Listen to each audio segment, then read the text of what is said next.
ang Biblia, kita mo, ang totoo ay maraming tao ang kulang sa kaalaman at pag-unawa kung ano ang biyaya, ang kayamanan ng biyaya ng Diyos. Tayo ay naligtas sa pamamagitan ng biyaya at pananampalataya sa katotohanan kay Jesus sa buhay na salita. Once siya maniwala sa anak na kanyang sinugo, karamihan sa sangkatauhan at Kristyanismo sa mundo ay walang ideya kung ano ang ibig sabihin ng maniwala o ipanganak muli. At iyan ang kakulangan ng kaalaman at pag-unawa sa sangkatauhan. Alam mo na kailangang lumabas sa mga huling araw na ito sa mundo ngayon. Naiintindihan mo. Iyan ay na tayong lahat ay nabubuhay dito sa bawat bansa sa mundo. Nang dumating si Jesus, dumating ang biyaya at katotohanan. Ang kautusan ay ibinigay sa pamamagitan ni Moises.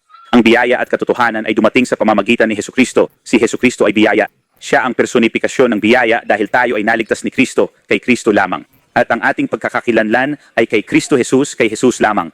At karamihan sa mga tao ay hindi nauunawaan ang kayamanan ng biyaya ng Diyos para sa kapangyarihan at pagbabago. Alam mo ba? Ang hayaan ang kayamanan ni Jesus, alam mo, sa loob nila, alam mo, nabaguhin sila para ang buhay niya sa kanila ay maging isa sa salita para ipakita kung sino talaga siya. Iyan ang pinakamalaking problema sa Kristyanismo sa buong mundo, sa bawat bansa. At ito ay dahil sa kakulangan ng pag-unawa, kakulangan ng kaalaman, dahil sa pusong naghahanap at naghahangad ng ibang bagay kaysa sa pinakamahalagang bagay.